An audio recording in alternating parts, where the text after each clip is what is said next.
Quantum mechanics, with its mind-bending concepts and profound implications, lies at the heart of understanding the behavior of particles at the smallest scales of our universe. To embark on this journey of exploration, we must delve into the mathematical foundations that underpin this enigmatic realm. Today, we will address some essential aspects of studying quantum mechanics through mathematics, including the best books to guide your learning, effective learning methods, tips for selecting the right book, and the correct sequence of study. My name is Shaunak and you're watching this video on my channel Physics for Students. Welcome to this video, the mathematics behind quantum mechanics. Before we go ahead, let us understand what are the objectives of this video. The first thing is that you feel overwhelmed with the abundance of books on quantum mechanics that are available. So don't worry, I'm here to help you to make the right choice. Choosing the correct book is like finding the perfect guide for your adventure. Whether you're a beginner or an advanced learner, my goal is to provide you with the most suitable resources that align with your level of understanding. So by the end of this video, you will be equipped with the knowledge to make an informed decision on how to select the right book. The second thing would be quantum mechanics sometimes seem daunting, but we have some proven study techniques that will make the learning process much more enjoyable and efficient. I will introduce you to a systematic approach, breaking down complex concepts into manageable pieces. From understanding the basics of linear algebra to mastering complex wave functions, you will have a clear roadmap to follow. And finally, we will walk through the topics in the order that best aligns with your mathematical background, gradually guiding you through the mathematical tools necessary to explore the fascinating world of quantum phenomena. Having laid down this objective, let us start this video. And first, this topic is that why do we need a different kind or a new type of a mathematics to learn quantum mechanics? Now you see here that when we look into the macroscopic realm, where whatever the things or the objects etc. that we see around, and from here when we go to the world of neutron, protons, quarks etc., then we are basically moving from a macroscopic scale to microscopic scale. As we do that, we move from the world of certainty to the world of uncertainty, from the world of making precise decision to the world of superposition. So this is the reason that quantum mechanics introduces a fascinating and non-intuitive mathematical framework that has proven to be remarkably successful in describing and predicting the behavior of matter energy at the quantum level. So moving from macroscopic to microscopic, we get certain things which are uncertain and certain things which carry superposition and many counterintuitive phenomena, and for this we need a mathematics. Also, there are certain things which we should keep in mind. Now you see, in continuous variables, quantities such as position and momentum can take on any value. But in case of discrete variables, or what we call quantization, they can only take certain values. From the world of determinism, where the future state of systems can be determined exactly from its current state, that means if I know the position and momentum of the current state, I can predict the behavior of that particular particle. When we move into the probabilistic world, the future state of system can be predicted probabilistically. Also, from the world of real numbers, we move into complex numbers. And finally, we need linear algebra, which was there in the classical world, which represent physical systems or vectors and matrices. And here, although we need linear algebra, but still we need something called a functional analysis, where the mathematical objects that are used to represent physical systems actually operate in Hilbert spaces. So these are the paradigm shift, these are the new things that we need in quantum mechanics, and that is the reason why we need a new type of mathematics. Also, you see these concepts like Hilbert spaces, wave function collapse, superposition, quantum entanglement, operator formalism, Schrodinger equation, all these demands a new type of mathematics. I am taking a little bit time to explore and make you understand the new type of mathematics, so that once we go into this question won't be there in your mind, that why do we need a totally different kind of mathematics and a mathematical formalism. Also, you see here the brain, our general brain is tuned to something or wired to something very certain. So we see a fish as a fish and we see a cat as a cat. But when we move into the world of probabilistic world, or the world where there are a lot of uncertainty, we are quite uncertain in which direction we go, or certain things which are very uncertain. So the nature of mathematics in quantum physics is complex, and that is why it is fascinating. It is a topic that actually has been studied by philosophers and physicists, and it still has been a debated topic today. So now that we understand that these are the reasons, moving from definite world to an indefinite world, moving from something which is quite deterministic and certain to a probabilistic world, we have established our fact that why do we need a new type of mathematics. The first thing that we need to understand when we go ahead in the mathematics of quantum mechanics, which is quite ignored by most of the students and most of us, is the classical concept of what are waves. As I showed you, this part of the physics is always ignored. And why it is important? Because the study of waves is important, because what we do in the quantum mechanics are all waves, wave particle duality, or how the waves behave. So this is considered to be one of the most important concepts of mechanics in quantum mechanics. So obviously here is the question that how can you ignore the basic concepts of the waves when we are dealing with sort of things? Wave particle duality, wave function, wave interference, wave packets. So everything of quantum mechanics that we start with are all waves. And if we ignore the concept of classical waves, then hopefully we won't be able to understand quantum mechanics. So here I am going to give you an understanding of what are the books that you should select and what is the sequence of study. Now I would suggest that the topic highlights should start basically with single waves, then you go into classical superposition, wave spectrum, wave inelastic method. I mean to say every single details. First turn out the waves chapter, learn them clearly, and then let us go into quantum mechanics. Physical properties like propagation, absorption, reflection, interference, dispersion. I'm not saying that you are learning, but I'm making you understand that why waves are very important, especially the classical waves. You also need to learn about the behavior of mechanical waves like waves on string, acoustic waves, electromagnetic waves, and then finally quantum mechanic waves. So first thing first is that classically understanding the waves and the behavior of waves and the mathematics of wave is very important. Now the question rises, which book to read? Now I've gone through many classical definition and many books on classical waves, but here is the one which I would recommend. A Student's Guide to Wave by Daniel Fleisch and Laura Kinman. I have gone through this book. It is absolutely great. This book has got a complete understanding of waves, very simple, and one of the best book to read. Here are some of the contents of the book. You see, it starts with wave fundamentals, then it deals with vector concepts step by step, Euler relation, and all these things you would require in quantum mechanics. Then it goes into wave equation, wave components, the mechanical wave I just told you, the waves on a string, pressure of waves. Then it finally goes into electromagnetic wave equation, and then the final quantum wave equation where the Schrodinger equation, probability wave functions, quantum wave packets, and finally the lot of problems which you can solve and make your foundation solid and clear. So this would be one of the best book to study in waves, although there are a huge number of books available. There are a lot of PDFs, good files which are available, but this would be my recommendation.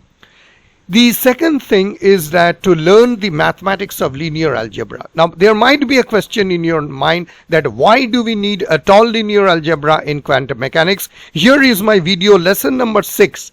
Go to my playlist on mathematics of quantum mechanics, find out lesson number 6. I've given a complete idea why we need linear algebra. This is important. Before we go into the mathematics, we should always understand why, otherwise it becomes all very superficial. So you see these vector space, linear operators, inner product, eigenket and eigenvalues, Hermitian matrices, adjoint operators, all these are required, and these are nothing new. These are nothing new to quantum mechanics. These are the basics concepts of linear algebra. Okay, quickly let me show you why do we need linear algebra. So you see in the quantum version of the classical bit, actually it is devised in two states. So instead of qubit, quantum, I mean to say bit, qubit is basically one of the simplest way of defining the system. So if I take a spin of an electron, you see this has got an up spin and a down spin. The polarization light also had got a horizontal and a vertical component. So bit is generally represented into one state or the other, but qubit actually has got two states. That means coherent superposition of both the states simultaneously. So in order to write a quantum state, you see we write in this way: 0, 1 with a bra and a cat.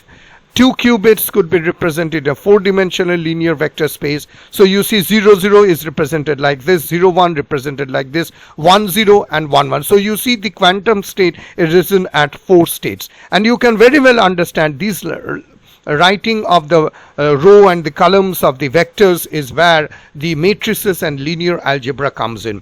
Although you can go back to that lesson number 6 to know more, but this is just a quick basic understanding that why linear algebra and why the matrix operations are required in quantum mechanics.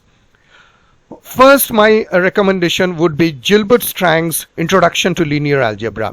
Now, what I'm trying to make a point here is that if you want to understand linear algebra completely as a subject, then this would be a best book. But yet some of us feel that, okay, I won't go through the entire course of linear algebra, but I will learn only that part which is required for quantum mechanics. Is there a book on this? The answer is a profound yes.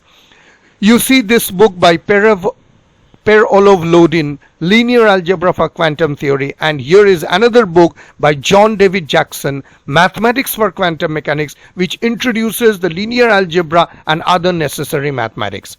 So if I go over this book, that Linear Algebra for Quantum Theory, you see it starts on the very elementary level. It starts with what? Set theory, which is very much required. Then it comes to linear process, which is the basic definition, linear operators. Then it go into binary product spaces, properties of binary product, axioms of quantum theory. Then it goes into the properties, and it has got certain references.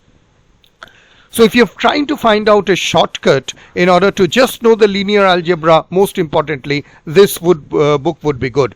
Also, Gilbert Strang's book is a classical book where the quantum mechanics is definitely not given too much of an emphasis. This book has been given quite a good emphasis on the linear algebra part. So this book begins with a thorough exploration of set theory, fundamentals, mappings, complex numbers, and then it covers linear spaces. So you understand that although it covers linear algebra, but with an emphasis that what are the aspects that you need to know to learn quantum mechanics. So you see there are material on binary product spaces, indefinite metric. Then the final section is devoted to the axioms of quantum theory and formulated as trace algebra. So throughout chapter and problem sets help reinforce absorption of the material while letting readers test their problem solving skills. So this book would be an addition to the knowledge of linear algebra, those components which are required to learn quantum mechanics. If I come to David Jackson's books, Mathematics for Quantum Mechanics, here you see these are the eigenvalue problems in classical physics. Then it goes into orthogonal functions, expansion, then the Sturm-Liouville theory, then linear vector spaces, etc. But still I would recommend the first earlier book to go for and then come to this book. The next thing that we find very common, that is what are called complex numbers. Now here again in lesson number 1 of my playlist on Mathematics of Quantum Mechanics, you can go and learn why complex numbers are important, why do we need complex numbers and everything. Now this is a famous line which actually Erwin Schrodinger wrote to Hendrik Anton Lorentz, that what is unpleasant here and indeed directly to be objected to is the use of complex numbers. Psi is surely fundamentally a real function. So this is a letter from Erwin Schrodinger to Lorentz, and it shows that evidently complex numbers will be used in mathematics of quantum mechanics, and psi is now wave function is considered to be a real function. Now here is something very interesting I would like to point, that in electromagnetism and mostly other fields of physics, imaginary number is actually used as a mathematical convenience. But all the relevant phenomena can still be described using nothing but real numbers. I mean to say, in classical electromagnetism. But here you see the observable quantities and probabilities are by necessity all real, and these are the underlying quantum states, and there is no way simply to remove the imaginary numbers, but we have to work and stay and make our life easy with imaginary numbers. Now, with the very recent research, there was something which is called real quantum theory. Physicists, scientists, I will just show you a very recent paper, try to remove the imaginary number or the complex number and try to find out something based on real numbers, what is called a real quantum theory. Here you see, this is an article which I have taken. I have put up the description of this article on the description box. I mean to say the link. So this it shows that quantum theory based on real numbers can be experimentally falsified. Now here you see, this is a complete excerpt from that paper article, and I have highlighted it in red. You see here it shows, if real quantum theory led to same prediction as complex quantum theory, then complex number would obviously just be as in classical theory. However, we show, that means the scientists show, this is not the case. The measurement statistics generated in certain finite dimensional quantum experiments involving causally independent measurements and state preparations do not admit a real quantum representation. This is important. Do not admit a real quantum representation, even if we allow the corresponding real Hilbert spaces to be infinite dimensional. We know that Hilbert spaces are infinite dimensional, so they have not been able to prove that they can remove complex numbers and establish something which is called a real quantum theory. It is not. So let us look into what are the books that we can read to understand complex number. There are thousands of books available in the market. However, I have selected this one, Tito Andresiu and Doreen Andrika's Complex Number from A to Z. These are the content which you can see. It is a comprehensive, clear, very easy understanding of complex numbers. Again, we don't need to extend our knowledge up to complex analysis, but yes, learning complex numbers is very important. So it starts with complex numbers in algebraic form, geometric representation, all those things, then the complex numbers and geometry. It goes into similar triangles, equilateral triangles and everything. So yes, this would be a very good book to study. We come to the next most important concept of mathematics of quantum mechanics, that is called Schrodinger's equation. I'm not going to elaborate what is Schrodinger equation, rather I would directly go what is the book to read. Again, historically important and a great book. I have already suggested this author Daniel Fleisch's name in tensor analysis, Maxwell's equation. I would still suggest A Student's Guide to Schrodinger Equation by Daniel A. Fleisch. This is best, this is simple, and you will get to know everything. As I have been telling, this book assumes nothing, so you will understand everything. You see, it is a very coincised and not much pages. It is a thin book, but it contains everything. It starts again with vector functions, vector basics, Dirac notation, complex numbers, then it goes to operators and eigenfunctions, then the Schrodinger equation, and then solving the Schrodinger equation and solutions with some specific potentials. This would be a great book for Schrodinger equation by Daniel A. Fleisch. It is not that costly. It is there in Amazon. Just you can go ahead and buy it.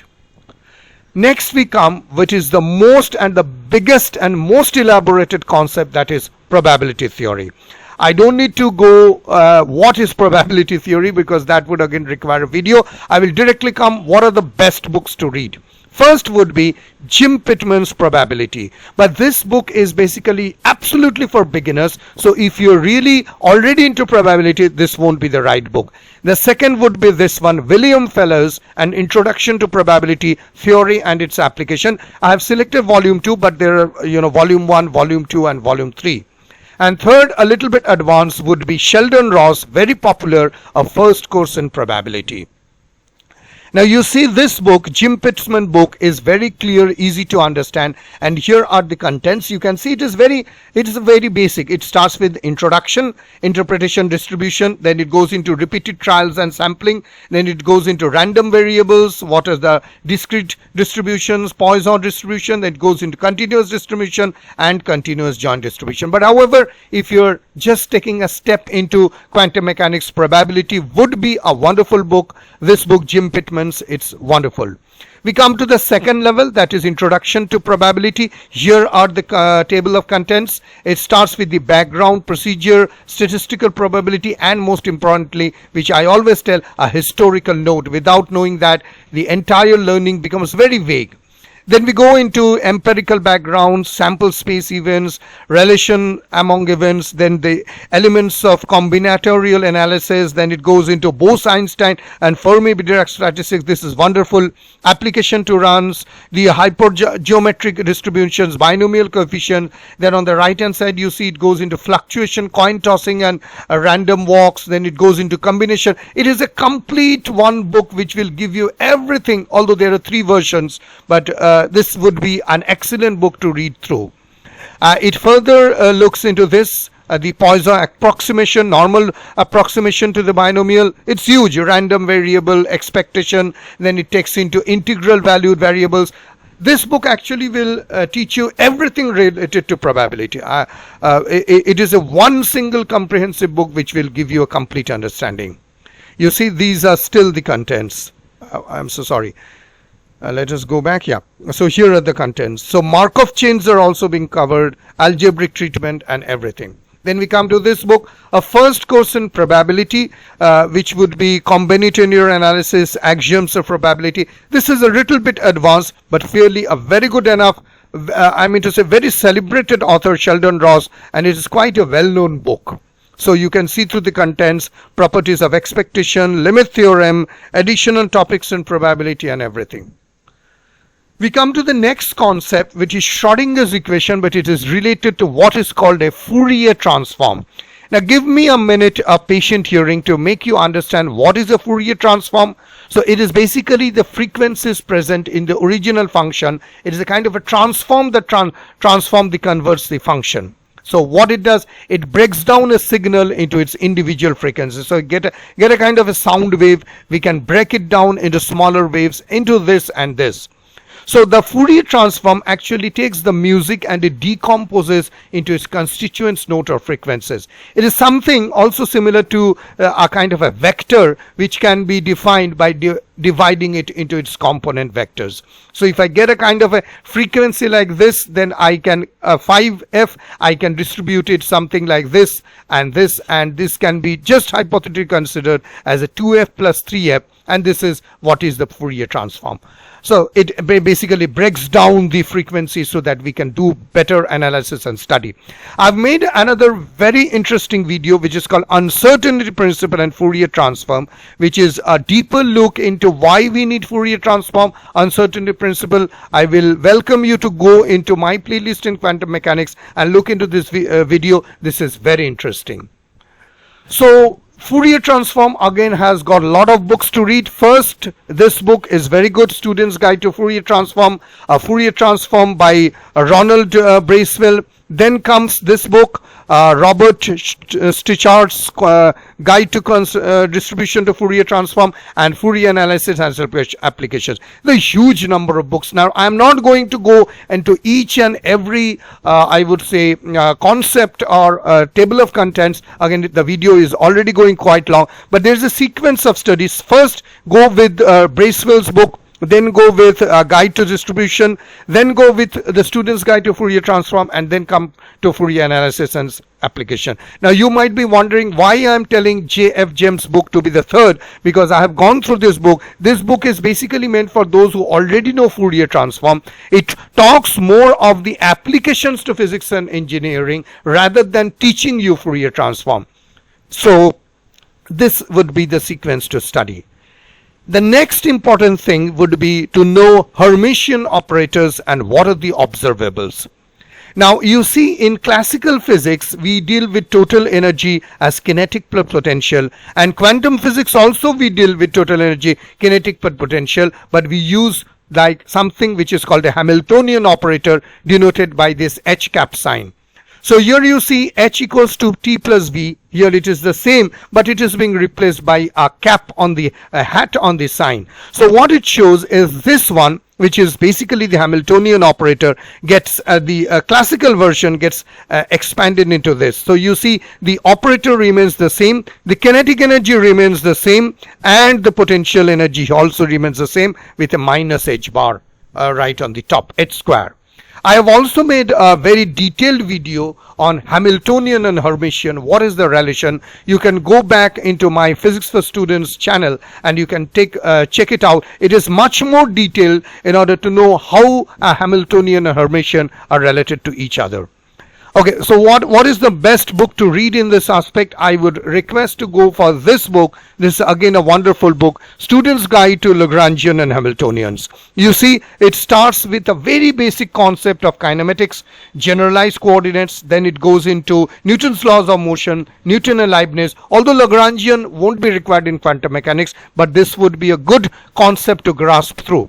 Then you can see this is the calculus of variations, Lagrangian dynamics, then it goes into Hamiltonian mechanics, and further you see Poisson brackets, Hamilton-Jacobi theory, and then the continuous systems. So what I can say is that this book actually covers fundamentals of the calculus, of variations, and mathematically sophisticated formulations of classical mechanics, also Lagrangian and Hamiltonian mechanics. Other advanced topics in classical mechanics are also dealt with, including Poisson's bracket, the Liouville theorem, with Hamiltonian-Jacobi equations, and continuum mechanics. So although it might be not be very relevant to learning quantum mechanics, but Lagrangian and Hamiltonians would be a very important understanding of the quantum system, quantum theory. So that's all. I have given you all the book recommendations, the sequence of study, and how you will study. So I would be immensely thankful to you for watching this video. Please do subscribe to my channel, Physics for Students. Hit on the bell icon to get all the notification from Physics for Students. I'm always available in this email ID, and you can subscribe to my other channel, which is exclusive to Einstein General Theory. You can follow me on my Facebook, LinkedIn, Instagram, and Twitter account. Thank you very much for watching this video. Please do let me know what are your reactions. Put up the comment, and Physics for Students will be soon back with more interesting videos. Till then, stay tuned, and may the good Lord be with you. Thank you very much.